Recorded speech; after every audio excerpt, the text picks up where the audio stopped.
ውድ ቻናላችን ቤተሰቦች እንኳን ወደ ቻናላችን በደህና መጣችሁ። አሁንም ሊቨርፑልን በተመለከቱ ዘገባዎች ተመልሼ መጥቻለሁ። በሳት የምንመለከታቸው ኤፍኤስጂዎች 30% ድርሻቸውን መሸጣቸውን ይፋ አድርጓል። እንደዚሁም ቶተናሞችም ለኮዲ ጋክፖም የመጀመሪያ ጥያቄ እንዳቀረቡ እየተነገረ ይገኛል። ብራድሊ ባርኮላን እንደዚሁም ኢብራሂማ ኢምባዬንም የተመለከተም ዘገባ ይኖረናል። እነዚህም በቆይታችን የምንመለከት ይሆናል። እናንተም እስከ መጨረሻ ደቂቃ ድረስ አብራችሁ ቆይታችሁ እንድትከታተሉት ያላችሁን ሀሳብ አስተያየት ኮሜንት ሴክሽን ላይ በመጻፍ እንድታሳውቁኝ ሰብስክራይብ፣ ላይክ፣ ሼር ያደረጋችሁ የቻናል ቤተሰብ እንድትሆኑ በአክብሮት እጠይቃለሁ። አሁን በቀጥታ ወደ ዘገባዎቹ የምናመራ ይሆናል። አብራችሁን ቆዩ። በመጀመሪያ የምንመለከተው ኢብራሂም ኢምባዬን ወደ የተመለከተውን ዘገባ ነው። ሌኪፕ ይዞት በወጣው ዘገባ መሰረት ሊቨርፑሎች በቀጣይ ቀናቶች ምናልባትም በቀጣይ ሳምንት ይህንን ተጫዋች ለማስፈረም ለፒኤስጂ ይፋዊ ጥያቄ ያቀርባሉ እያለን ይገኛል። እንደሚታወቀው ሊቨርፑሎች እዚህ ተጫዋች ላይ ከፍተኛ ፍላጎት አላቸው። በተለይ ባለፉት ጥቂት ሳምንታት እንደዚሁም ባለፉት ጥቂት ቀናቶች ውስጥ ይህንን ተጫዋች ለማስፈረም ያላቸው ፍላጎት ከፍተኛ እንደሆነ ሲዘገብ መቆየቱ አይዘነጋም። በእርግጥ ትናንትና ምሽት ላይ በወጡት መረጃዎች መሰረት ይህ ተጫዋች የሊቨርፑል ቀዳሚ ተመራጭ አይደለም ሲባል ነበር። ነገር ግን እንደ ሌኪፕ ዘገባ ከሆነ ሊቨርፑሎች ይህንን ተጫዋች ለማስፈረም እንቅስቃሴ እያደረጉ ነው የሚገኙት። በቀጣይ ቀናቶች ምናልባትም በቀጣይ ሳምንት ይፋዊ ጥያቄ የሚያቀርባሉ እያለን ይገኛል። በዚህ ሰዓት እንግዲህ ፒኤስጂዎች ለዚህ ተጫዋች ከ40 ሚሊዮን ዩሮ በላይ ይፈልጋሉ ነው እየተባለ የሚገኘው። ሊቨርፑሎች ግን ከዚህ የበለጠ ገንዘብ ይከፍላሉ ተብሎ አይጠበቅም። እንደዚሁም ከሊቨርፑል በተጨማሪም ማንቸስተር ዩናይትዶችም ይህንን ተጫዋች ለማስፈረም ፍላጎት እንዳላቸው ነው እየተነገረ የሚገኘው። በዚህ ሰዓት ግን ከማንቸስተር ዩናይትድ ይልቅ ተጫዋቹ ወደ ሊቨርፑል የማቅናት እድሉ ከፍተኛ እንደሆነ ነው እየተነገረ የሚገኘው። ከዚህ በተጨማሪም ሊቨርፑሎች ብራድሊ ባርኮላን ለማስፈረም ከፍተኛ ጥረት እያደረጉ ነው የሚገኙት።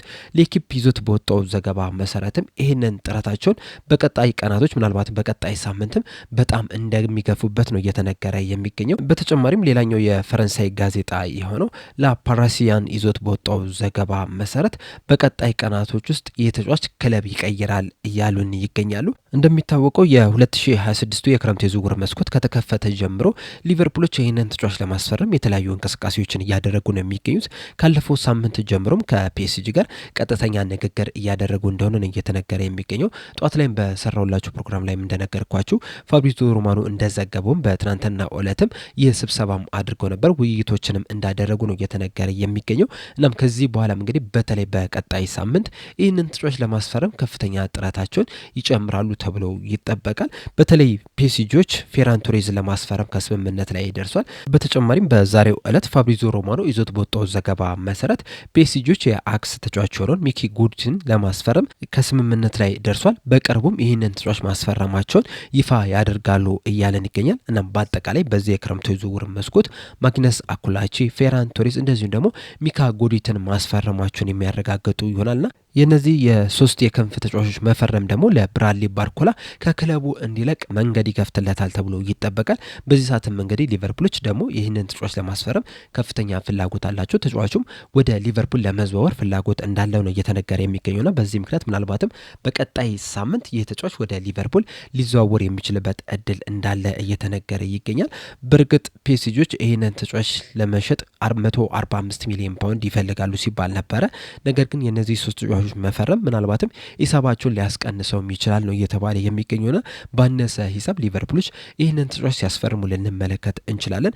እንደዚሁም በሌሎች ዘገባዎችም በዚህ ሰዓት ሊቨርፑሎች ሁለቱንም ተጫዋቾች ብራድሊ ባርኮላ እንደዚሁም ደግሞ ኢብራሂማ ኢምባዬን ለማስፈረም ከፒኤስጂ ጋር ድርድር እያደረጉ እንደሆነ ነው እየተነገረ የሚገኘውና ምናልባትም የሁለቱ ተጫዋቾችንም ዝውውር በአንድ ቀን ሊጨርሱ የሚችሉበት እድል እንዳለ ተነግሯል። እናም ሊቨርፑሎች እነዚህ ሁለት ተጫዋቾችን ለማስፈረም ከፍተኛ ጥረት እያደረጉ ይገኛሉ። በቀጣይ ሳምንትም ይፋዊ ጥያቄ ያቀርባሉ ተብሎ እየተጠበቀ ነው የሚገኘው። እናንተም በዚህ ዙሪያ ያላችሁን ሀሳብ አስተያየት እንዳለ ኮሜንት ሴክሽን ላይ በመጻፍ አሳውቁኝ። በመቀጠልም ኮዲ ጋክፖን ወደ ተመለከቱት ዘገቦች ነው የምናመራው። በዛሬው ዕለት እንግዲህ በዚህ ተጫዋች ዙሪያ ከኔዘርላንድ የተለያዩ መረጃዎችን እየተመለከተን ነው የምንገኘው።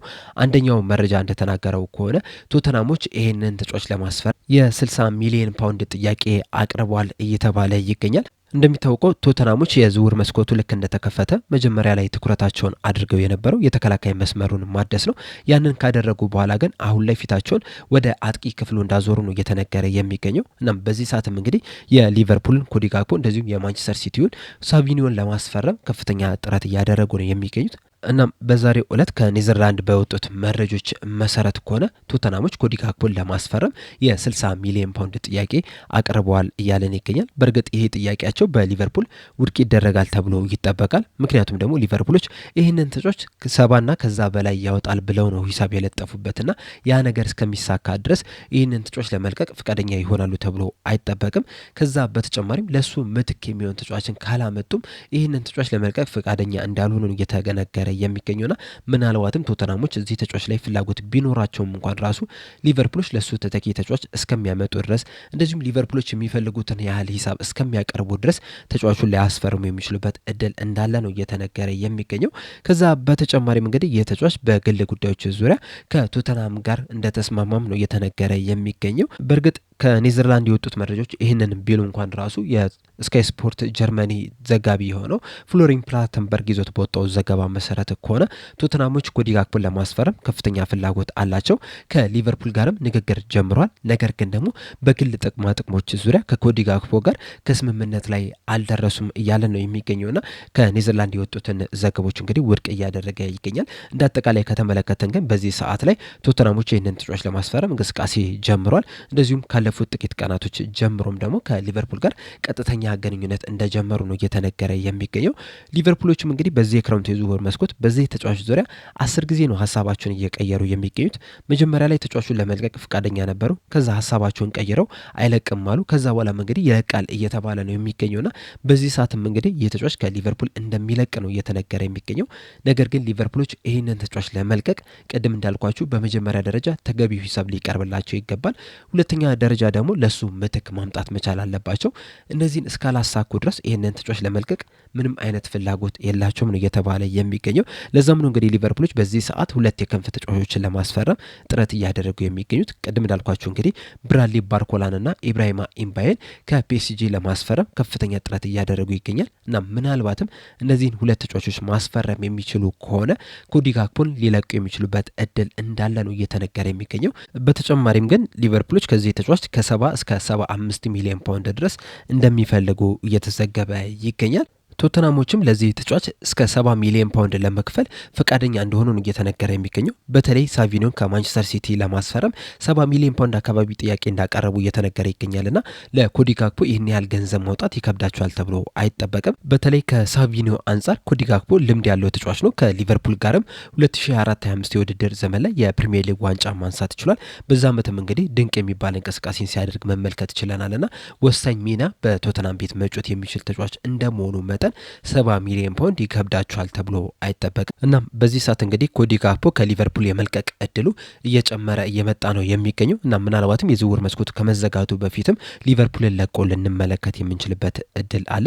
ሊቨርፑሎችም እንግዲህ በዚህ ሰዓት ላይ ቅድም እንዳልኳችሁ ብራድሊ ባርኮላን ለማስፈረም ጥረት እያደረጉ ነው የሚገኙትና ምናልባትም ከብራድሊ ባርኮላ በተጨማሪ ሌላ ተጫዋች የሚያስፈርሙ ከሆነ ኮዲ ጋክፖ ይለቃል ተብሎ ይጠበቃል። የሱንም ቦታም ብራድሊ ባርኮላ ከቨር ያደርገዋል ተብሎ ነው የሚጠበቀው። ምክንያቱም በፒኤስጂም በፈረንሳይ ብሔራዊ ቡድንም ብራድሊ ባርኮላ በዋነኝነት በግራ ክንፍ ነው የሚጫወተውና ምናልባትም ኮዲ ጋክፖ የሚለቀው ከሆነ ብራድሊ ባርኮላ ቀዳሚ ተመራጭ ይሆናል ተብሎ ይጠበቃል። በመቀጠል የምንመለከተው የኤፍኤስጂዎች አናውንስመንት ነው። በዛሬው ዕለት ኤፍኤስጂዎች እንዳሳወቁት ከሆነ የሊቨርፑል 30% ድርሻቸውን በአሚታ ባቲ ለሚመራውና የአማዞን መስራችና ባለቤት የሆነው ጄፍ ቤዞን እንደዚሁም የፌስቡክ መስራቾች ከሆኑት መካከል አንዱ የሆነውን ኤድዋርዶ ሳቫሪንን ላካተተው ኮንሰርቴም መሸጣቸውን ይፋ አድርጓል። ይህ ኮንሰርቴምም እንግዲህ 1892 በሚባለው ሆልዲንግ ውስጥ ናቸው የተካተቱትና በዛሬው ዕለት ከኤፍኤስጂ 30% ድርሻ መግዛታቸውን ይፋ አድርጓል። ከዚህ በኋላም እንግዲህ ልክ እንደ ማይክ ጎርደን አሚታ ባቲ የሊቨርፑል ቫይስ ቸርሜን እንደሚሆን ነው እየተነገረ የሚገኘው። ከዚያ በተጨማሪም እነዚህ ሶስት ባለሀብቶች በሊቨርፑል ቦርድ ውስጥ መቀመጫ ወንበር የሚያገኙ ይሆናል። በእርግጥ ጄፍ ቤዞስ በዚህ የቦርድ ውስጥ መቀመጫ ቢኖረውም እንኳን ራሱ በቀጥታ እንደማይሳተፍ ነው እየተነገረ የሚገኘው። ከሱ ይልቅ በሱ ምትክ ብራያን የተባለው ሰው ጄፍ ቤዞንን በመተካት በቦርድ ስብሰባዎች ላይ እንደሚገኝ ነው እየተነገረ የሚገኘው። ይህ ኮንሰርቴም የሊቨርፑልን 30% 50% ድርሻ ለመግዛት 1.4 ቢሊዮን ፓውንድ እንዳወጡ ነው እየተነገረ የሚገኘው። ሊቨርፑሎች እንግዲህ በዚህ ሰዓት ላይ 4.57 ቢሊዮን ፓውንድ ያወጣሉ ተብሎ ነው የሚጠበቀውና 30%ቱ ደግሞ 1.4 ቢሊዮን አውጥቷል እና ኮንሰርቲየሙ ይህንን ያህል ገንዘብ መክፈል ችሏል። በአጠቃላይም እንግዲህ ሁሉም ነገር ተደማምሮም እስከ 1.65 ሚሊዮን ፓውንድ ድረስ እንዳወጡ ነው እየተነገረ የሚገኘው። ከዚህ ከ1.4 ቢሊዮን ፓውንድ ውስጥ ደግሞ 738 ሚሊዮን ፓውንዱ ወይም ደግሞ 1 ሚሊዮን ዶላሩ ከቨር የተደረገው በጄፍ ቤዞስ እንደሆነ ነው እየተነገረ የሚገኘው። ከዚህ በተጨማሪም በቀጣይ 12 ወራቶች ውስጥ እነዚህ ኮንሰርቲየሞች በሊቨርፑል ቤት ውስጥ ማጆሪቲ የሚባለው ወይም ደግሞ ከ50% በላይ ድርሻውን የመግዛት አማራጭ እንደተሰጣቸው ነው እየተነገረ የሚገኘው። ነገር ግን አሁን ባለው ወይም አሁን በተተመነው ሂሳብ ሳይሆን ከዛ ከፍ ባለ ሂሳብ እንደሚከፍሉ ነው እየተነገረ የሚገኘውና ምናልባትም የዛሬ ዓመት እነዚህ ኮንሰርቲየሞች በሊቨርፑል ቤት ከኤፍኤስጂ የበለጠ ድርሻን ይዘው ልንመለከት የምንችልበት እድል እንዳለ ነው እየተነገረ የሚገኘው። በዚህ ሰዓት ላይ ግን አብዛኛውን ድርሻ የያዙት ኤፍኤስጂዎች ናቸው። እስከ ቀጣይ ዓመትም በዚሁ እንደሚቀጥል ተዘግቧል። እንደሚታወቀው ኤፍኤስጂዎች ሊቨርፑልን 2010 ላይ ነበረ በ300 ሚሊዮን ፓውንድ መግዛት የቻሉት። አሁን ላይ እንግዲህ ክለቡ 4.57 ቢሊዮን ፓውንድ ያወጣል ተብሎ ይታሰባል። ይህ ማለትም እንግዲህ ኤፍኤስጂዎች ከያዙት ጀምሮ ሊቨርፑል የ1400% እድገት ማሳየት ችሏል። ለዚህም ደግሞ በተወሰነ መልኩ ኤፍኤስጂዎችን ልናመሰግናቸው ይገባል። በእርግጥ የራሳቸው በጣም ብዙ ችግሮች አሉባቸው፣ ብዙ መወቀስ ያሉባቸው ነገሮች አሉ። እንደዛም ቢሆንም ግን 2010 ላይ ሊቨርፑሎች ከነበሩባቸው የፋይናንሻል ቀውስ ተረክበው እዚህ ደረጃ ላይ ለማድረሳቸው ግን በጣም ትልቅ አክብሮት ልንሰጣቸው ይገባል ብዬ አስባለሁ። ከዚህ በኋላም እንግዲህ በዚህ ስምምነታቸው ዙሪያ ወይም በዚህ ድርሻ መሸጥ ዙሪያ የተለያዩ አዳዲስ መረጃዎች መውጣታቸው አይቀርም። እንደዚሁም አሴቶችም የተሰጡ አሉ። እነሱን እንግዲህ በሌላ ጊዜ የምንመለከት ይሆናል። ለአሁን ግን ይዤላችሁ የመጡት መረጃዎች ወይም ዘገቦች እነዚህን ይመስሉ ነበረ። እናንተም እስከ መጨረሻ ደቂቃ ድረስ ስለተከታተላችሁኝ ከልብ አመሰግናለሁ። በቀጣይ በሌላ እስከምንገናኝ ድረስ ሰብስክራይብ፣ ላይክ፣ ሼር ማድረግ እንዳትረሱ። ቸር ያቆየን።